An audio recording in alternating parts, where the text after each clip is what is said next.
soon. Hopefully, it gets to bring up some policies that can change the business landscape in Nigeria and in some other economies around Africa. A business editor there with some exclusives with some business leaders at the Nigerian Economic Summit in Abuja. This is the 30th edition of that summit. Well, let's go to some other stories now in the world of business. And I understand that let's go to the stock market and let's bring in Mukhtar Mohammed. He will be talking to us about the gains we've seen on the market today. Thank you so much for joining us. After we've seen the figures, some of the figures come out on the market today, the gainers and the losses, really, what are the factors responsible for this gain? It's the same factors, market sentiment, market perception. You can't separate the market from the economy. So definitely the market is a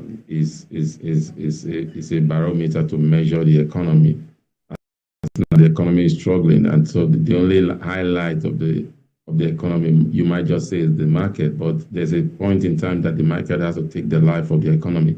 So as it stands now, investors are looking at perception or where to go in, especially for stocks that will be paying dividends. That's where investors are looking at that, because during a down economy or during times of hardship in an economy like what we're experiencing now, cash become kings and liquidity is king.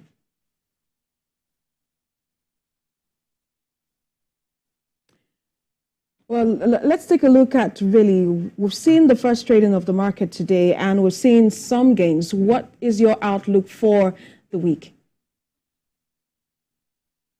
Well, I think the one positive thing happening in the market today is the listing of Aradat, a petroleum company or oil and gas company, one of the leading players in the oil and gas sector, has finally been listed in the market. We saw that we've done about 15 minutes before the close of market today. I think that seems to be the only news that is exciting the market. It closed on free beat today, so hopefully that is what every analyst, investor, player, traders will be looking at during the week to see how far it will go and how well it will be available for maybe retail investors and institutional investors to begin to take position. I think for now, that is one area the market is taking. That's what everybody is looking at. Also, you also have to know that today is the last closing day for people to qualify for the payment of dividend of UBA. A lot of volume traded on that form because of investors also are looking at that. Like I said, cash is king. They are looking at taking position in getting those dividend payout. Towards the end of the week, we'll also see that for Fidelity Bank. And then hopefully before the week, the third quarter result, especially for the financial institution, will begin to roll in. Those could be things that could determine the direction of the market. But for now, like I said, the oil and gas sector, that is what every investor is talking about, every investor is looking at, and every investor is analyst and market player are keeping their eyes on that stock. Hopefully this week turns all green. We're hoping that some of the sectors will wake up to, and we're hoping to see more gains in most of these sectors. Thank you so much, Mukhtar Mohammed, investment banker. Thank you so much for talking to us and helping us understand what is really shaping the market for this week. Thank you for having me. Well, China's consumer inflation unexpectedly eased in September, while producer price deflation deepened, heightening pressure on Beijing to roll out more stimulus measures and shaky economic activity. Well, data from the National Bureau of Statistics shows that the consumer price index rose 0.4% year on year, the slowest in 3 months, against a 0.6% rise in August. The producer price index fell at the fastest pace in 6 months, down 2.8% year on year in September compared to 1.8% decline the previous month and below an expected 2.5% decline. Meanwhile, Goldman Sachs has raised the country's gross domestic product forecast to 4.9%. That's from 4.7% for the year 2024, citing the government's latest round of stimulus measures.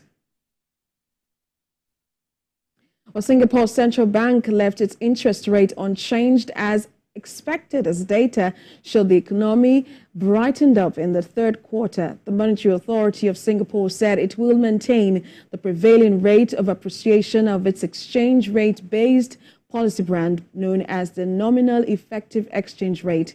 But also, Advanced Trade Ministry data earlier showed gross domestic product grew 4.1% year-on-year in the third quarter, underpinned by a boost in manufacturing, accelerating from 2.9% in the second quarter, while policy makers expressed optimism about the 2025 outlook.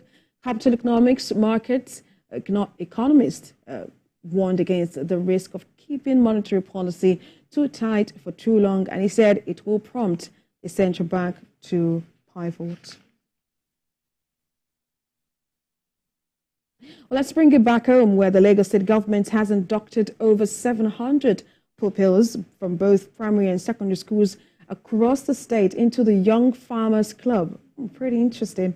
The Young Farmers Club is an initiative of the First Lady of Nigeria, Senator Oluremi Tinubu, and it is aimed at encouraging students to adopt modern farming techniques and contribute to Nigeria's food security.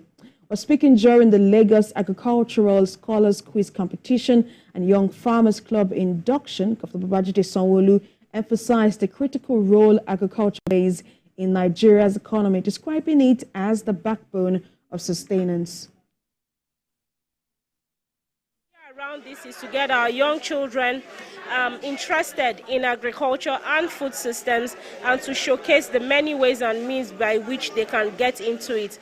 As the state government, under the leadership of Mr. Babajide Olushola Sanwo-Olu, we are building smart systems, smart farms in certain schools across the state. We do it annually, and we have the students also come here to showcase some knowledge that they have amassed in the last 1 year since the smart farms have been built in their schools. So it is an all-encompassing activity for us to encourage our young ones, get them farms within their schools, they learn, and then we get here, you know, as part of our World Food Day activities, and they showcase the knowledge that they have gathered over the years.